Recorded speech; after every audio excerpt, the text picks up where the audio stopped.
Ta-da! I think we're live. We're live. Hello, welcome to umbraCoffee episode 44, I believe. Yes, 44. We Round have number almost. finally. We've got some wonderful guests here today. We've got Andrew Barta from Umbraco HQ. Hello. And we have Jens Josefsson. I think I've said that right, or maybe Close not. enough. Close. Okay, that will do. From WebMind, and you're also one of the organisers of the Umbraco Sweden Festival. Yeah, that's right. Awesome. I think festivals is going to be quite a big topic today because there's just so much stuff going on at the moment. We've got the Swedish festival coming up in November. We've got the UK festival the week before that. Andrew, we were just saying you're flying out to the US festival in a week. 1 week, yeah. 1 week. Yep, as am I. And the Dutch festival, Marcin, we're going to be there next week too. Yes, we're going there next week. And also we've had a Polish festival last Friday, which just kicked off the whole season of festivals. And we are trying to prepare another festival, which will take place in the plane. Because we need to, have Callum and possibility to have him everywhere. Exactly. But and what's interesting, I just brought it from the kitchen because yesterday I received an amazing gift straight from Umbraco HQ.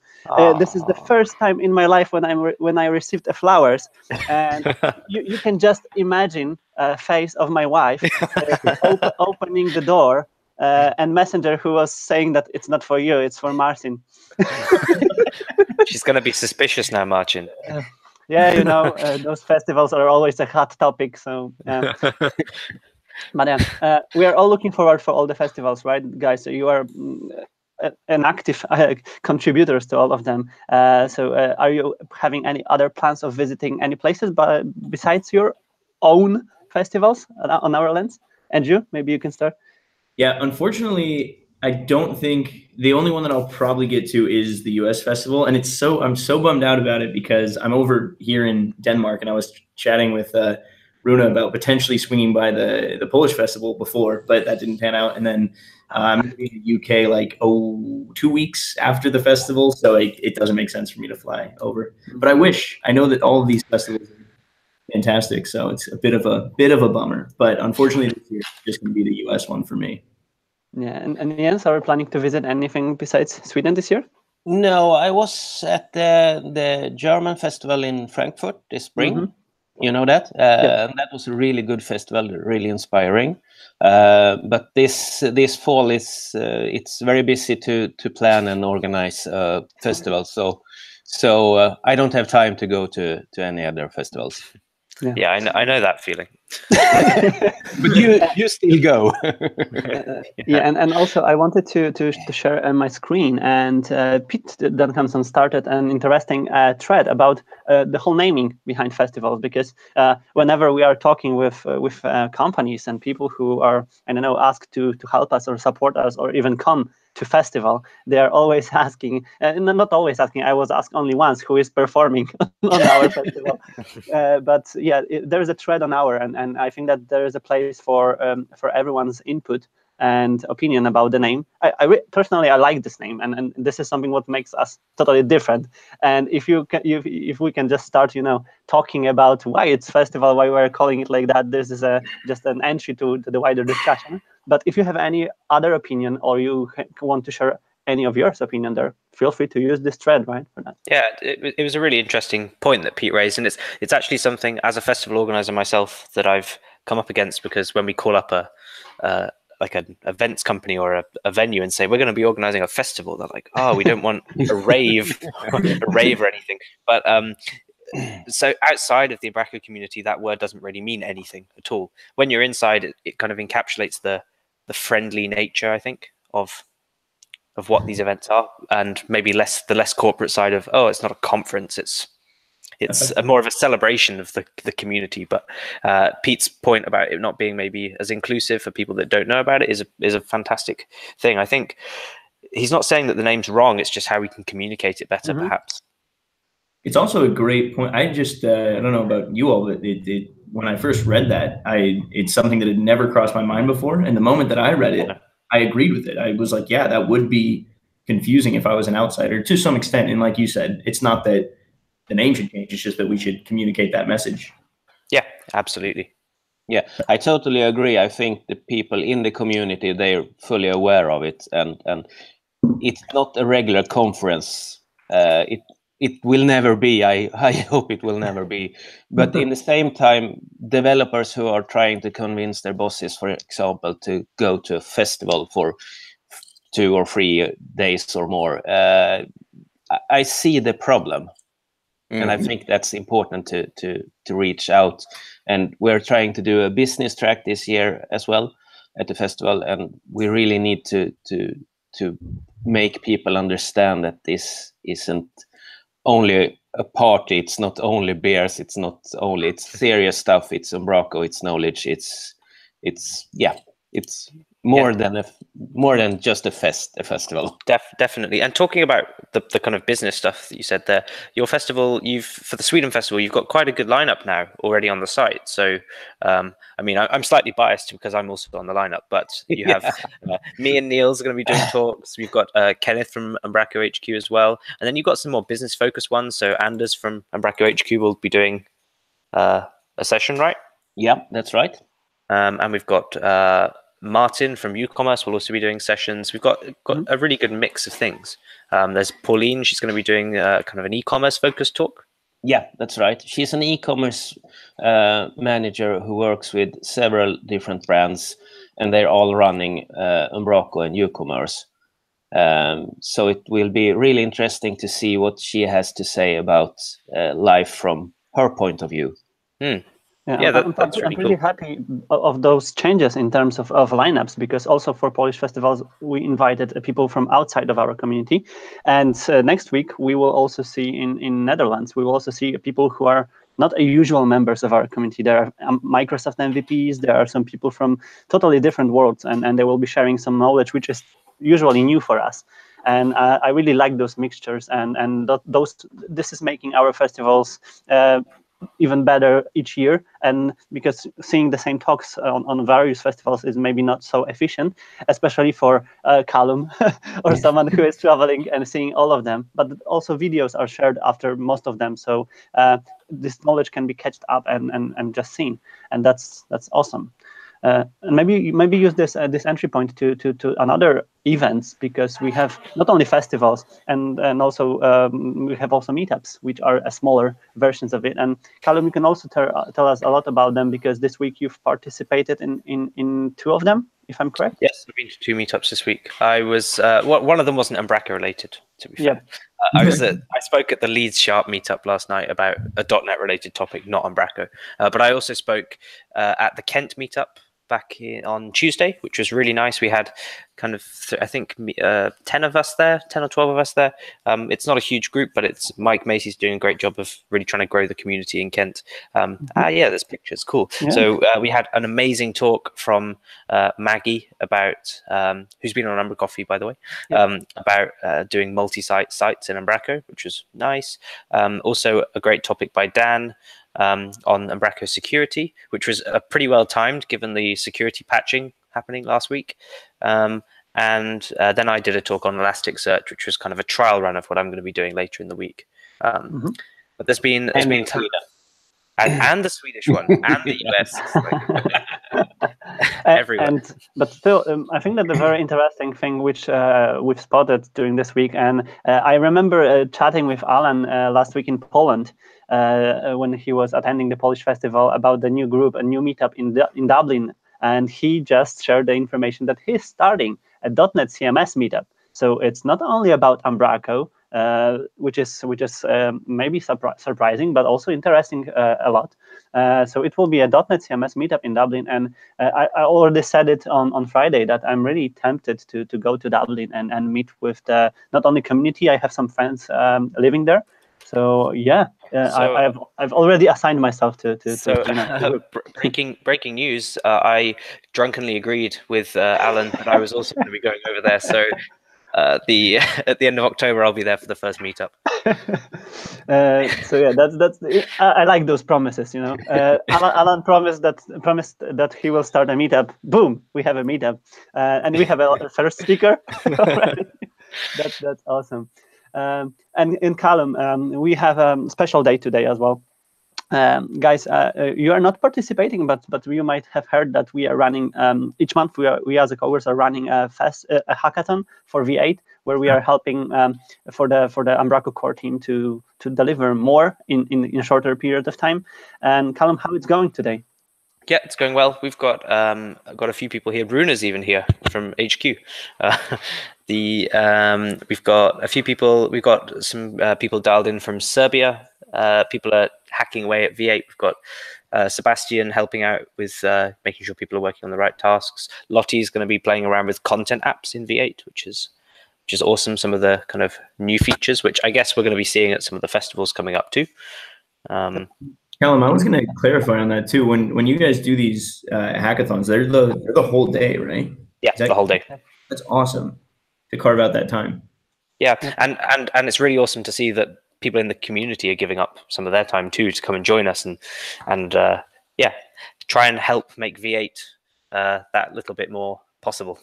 Yeah. And Callum, you mentioned the content apps, and we forgot about something last week, right? Yeah. We promised Kevin that we will mention his experiments with Translation Manager as a content app in V8, which is awesome, and it looks like he made a great progress of making it, basically. So yeah, huge high five for Kevin. We didn't forget totally. And yeah, we can see a lot of things coming for V8, and Anthony is pretty active as well. He's been deleting tons of code. Yeah, so all the light wave of V8 can be, we can be thankful for Anthony. He deleted half of it already.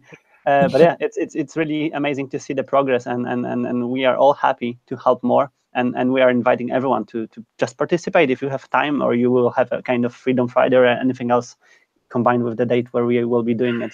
Join us. How many people is joining the hackathon in UK?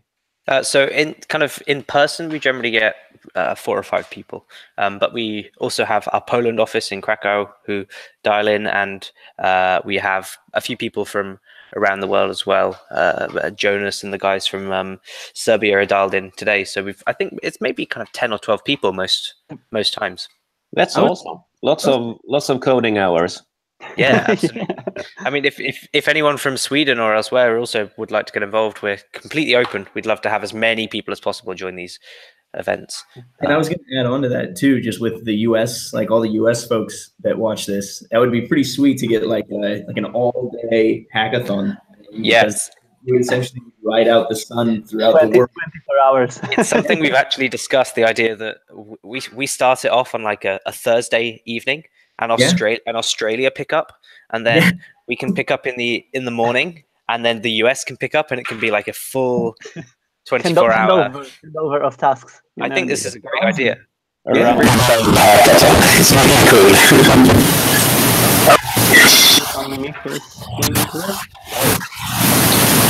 Yes, maybe it's something with your microphone.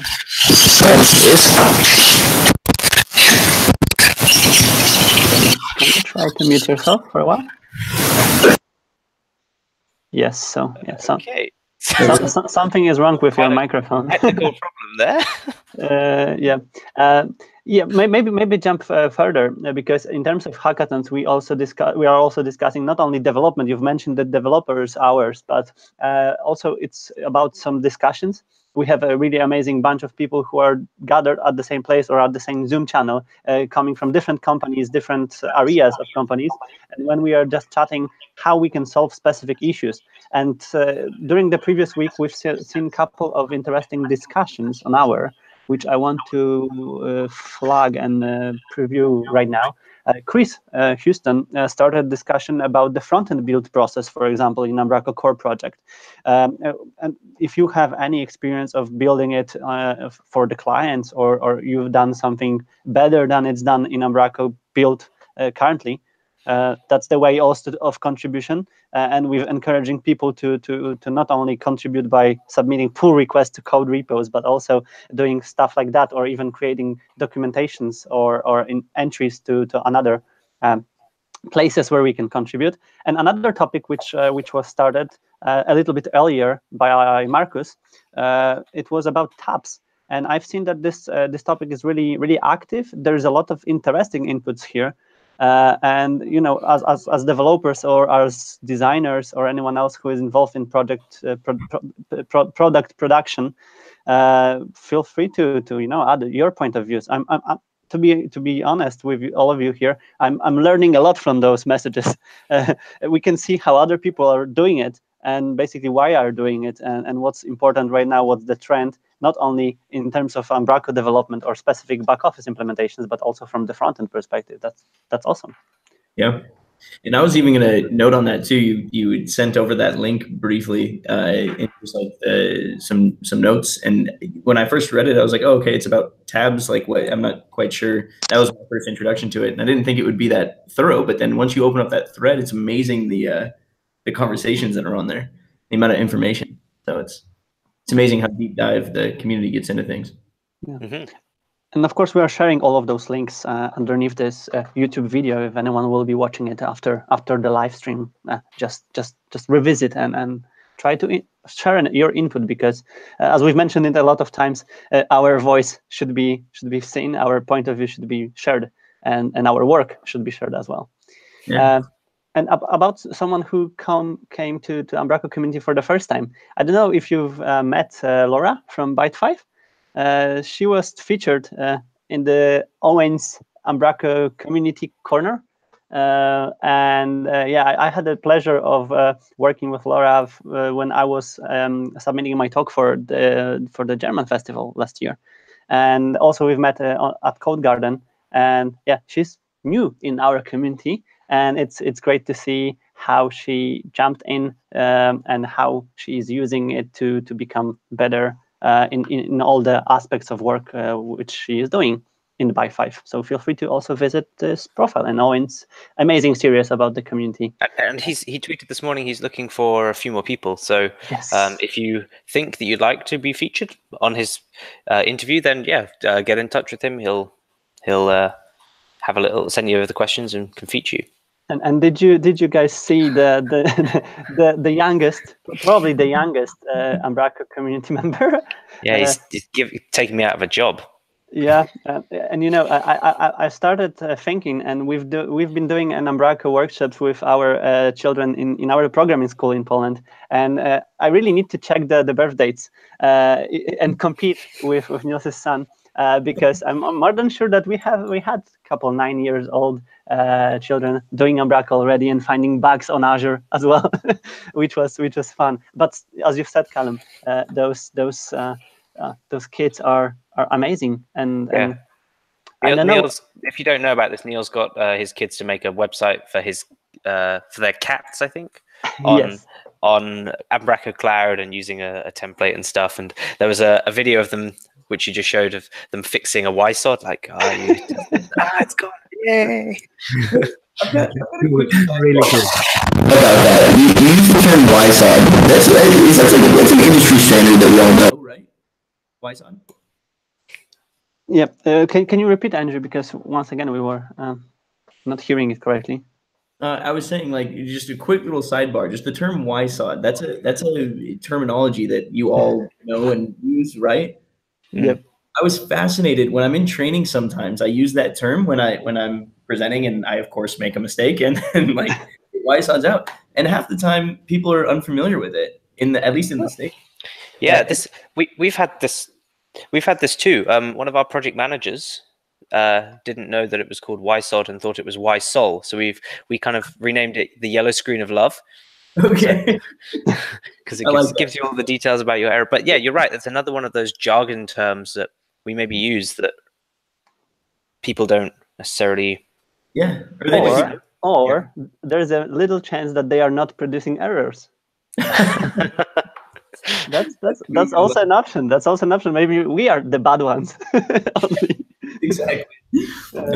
Anyway, I also think that it's a interesting transfer to another topic, because also Niels's sons and kids were one of the first ones who commented on YouTube videos released by Umbraco HQ. They were also giving our thumbs up here on umbraCoffee when Niels was our guest. So if you are right now watching us, give us thumbs ups, and also jump to the Umbraco's videos, because this week we had an amazing episode of Unicorner with Klaus from Comma and Co team, and I must admit that I haven't watched the full episode yet. But Callum, I've heard that you've watched it. Guys, did you see it? I took a look. Yeah, that's I've heard positive opinions, because it's very interesting about just seeing something what you don't usually see, some changes which are happening behind the scenes and directly and not directly for the Umbraco products. And I'm to be honest, I'm tempted to just, when we will finish the umbraCoffee, I will probably finish it after doing my lunch. And I highly encourage everyone to just see it, because that's very interesting content. It was a great insight into the kind of the rebrand that's going on at Umbraco. Neil's made a great point about how his wife said that the umbraco.com website makes them look like a telco. And Neil's told me this, and ever since he said that, I can't unsee it. It's absolutely true. It looks like a telco. So they're kind of trying to rebrand, redesign, and the stuff that Klaus was demoing of moving bits of paper around and things looked really, really awesome. I might be missing something here. What, a telco? Is that like a European thing? Is that not an American term? It's like a cell phone provider. Yeah, the mobile operator, the company mobile behind. Operator. Do they just have like a bunch of different branding stuff? Telcos are the telecommunication companies. Telecommunication. I see what you're saying. Okay. Yep. It might not be. I don't want to represent all of the U.S. It could just be. And guys, if we have all of you here, maybe let's talk for a while about trainings, because Jens, we've seen that some trainings also happened in Sweden lately, and will they be happening in the near future? Can you tell us more about them? Yeah, I think HQ did the first training rounds in Stockholm here for a couple of weeks. We had 2 developers attending, and they become certified masters, which is really fun. Awesome. Yeah, it is. And the day before the Swedish festival, HQ will have an Umbraco cloud developer training here in Gothenburg. And if you attend the festival, you get 50% discount on that training. So that's €400 in price, I believe. Yeah. And I was going to just note on that too, just as a quick plug for the trainings, there's a 25% discount going on. Yes. Right now. Yeah. I was going to share this screen with all of you here, because this is ending on October 2nd. Tuesday. On Tuesday, yep. So if anyone is considering attending the trainings in the near future, feel free to use this opportunity. And Andrew, we've grabbed you during the Code Garden just after when you've rejoined the HQ in trainings. How's your work going on? It's good. It's typical Umbraco stuff and atypical, but it's always changing, right? So the only constant is change, sort of thing. It's training is taking a bigger and bigger role every day, and working with the partners. I'm unfortunately not getting to interact with like our registered partners as much as I would hope in the US, but I'm still working with all of our US partners, and then also taking a bigger role in training, because there's just a ton of stuff coming out around that. There's going to be new courses in 2019. All of the training is getting just updated, and then obviously as V8 starts to become in the picture, then all of the material has to be updated for that as well. I think that the certification statuses are all going to be updated. So there's massive overhaul coming to the training, all for the better. So it's been great so far. And like I mentioned, I'm just a lot of change, and then also travel. I've been traveling around a decent amount since I saw you guys last. Yeah, and if anyone is not following Andrew on Instagram, just do it. I'm watching all of your stories, and it's amazing how you're doing it. we know how hard it is, so that's why the whole respect is coming from it. So yeah. Well, and also on that note, quick plug for your Instagram. It's blowing up. You're putting out. I'm trying. It's awesome. We were also talking about moving a little part from umbraCoffee or the whole initiative also to Instagram Lives. I'm investigating the social platform, and to be honest, I'm really blown up also about the possibilities of it.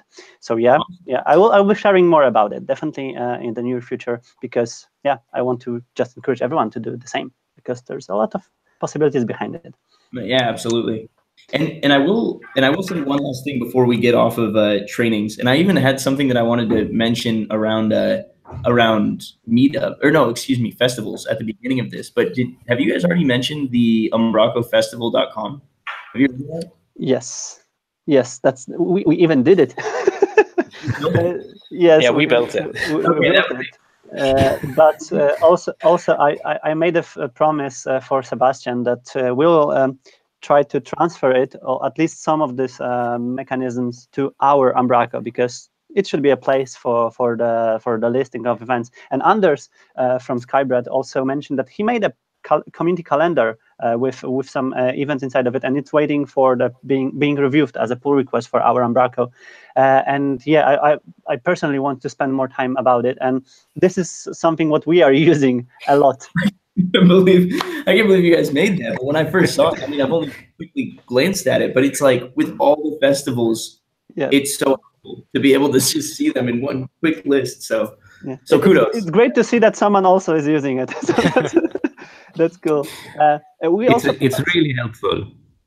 Yeah, that's great to see, and also for festivals organizers, right? Jens, you can confirm that if you want to plan a festival, you can just not here, not this period, and not this month. Yeah, the calendar is starting to get pretty packed over the whole year, actually, with festivals all around the world.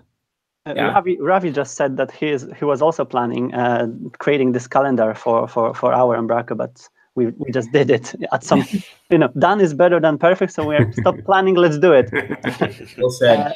It's nice. We've prepared some other articles and interesting things which were shared during this week. As we've promised, we will share those links in the video comments.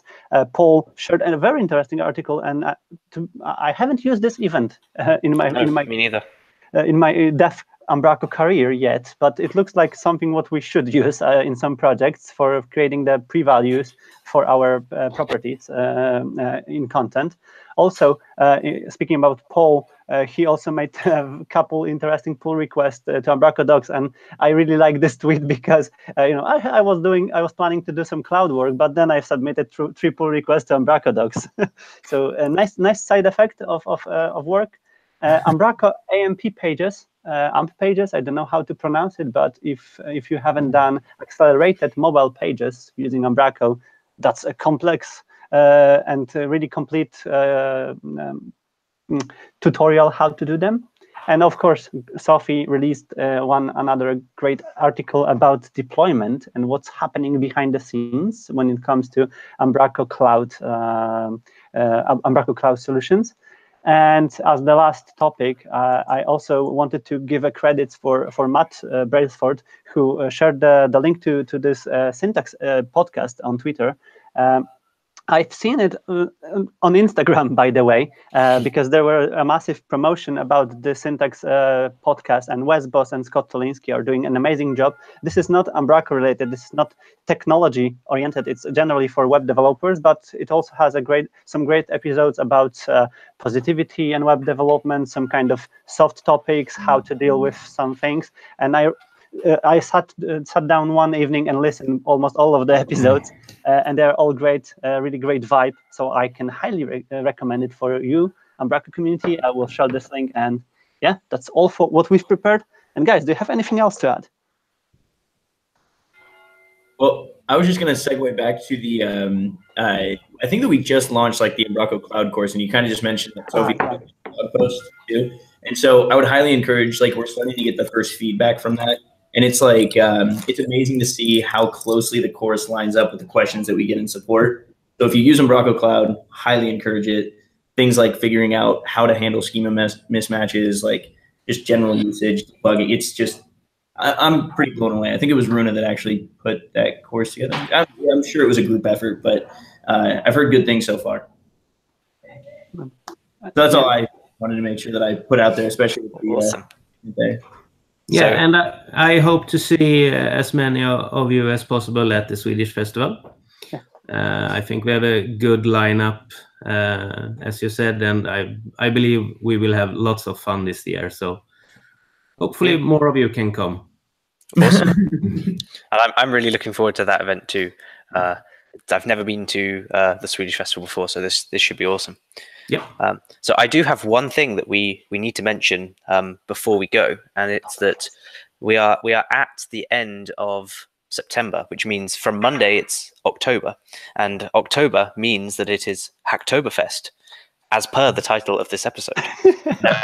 We almost missed it. We almost missed it, but we have to mention this. So HACKTOBERFEST, for those that don't know, is a GitHub and DigitalOcean driven initiative to encourage people to commit or to make contributions to open source software throughout the month of October. And if you do 5, you get a t-shirt and some stickers and some other things, which is really, really awesome. Umbraco HQ are going to be doing something to support HACKTOBERFEST. I've had a bit of a chat with Sebastian, and he's going to be publicizing more information on Monday. But something that Marcin and I wanted to share is that our own little HACKTOBERFEST. So every single Monday throughout October, what we want to do is we want to get someone who's never made a pull request on Umbraco or to any project before, maybe, to join us. We will walk you through making your first pull request.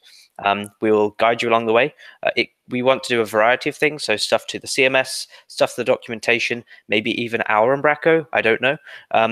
A variety of different things that we want to just get first-time contributors making their first pull request, and we'll do a collective umbraCoffee HACKTOBERFEST. So all the way through October, every Monday we'll live stream it, probably during lunchtime or something. But yeah, if you know anyone that would be interested in doing that, or if you think you'd be interested, just hit us up on Twitter or on YouTube or on wherever else we're contactable. Instagram in Marcin's case. Or festivals in Callum's case. Or the festivals. We would really, really love to have as many people as possible to join us with those. And let's make this community calendar as a pull request. That's an awesome idea. Don't tell anyone. Yeah. Okay, guys. Thank you very much for being here with us today. Have a great Friday and the weekend, and let's see you on various events and all of those festivals and amazing things which will happen in the next couple days, weeks, months, years too. Hopefully see you all and everybody watching this too. Thanks for having me on, guys. Yep. Thank you for joining us. Cheers. See ya. Cheers. Bye-bye.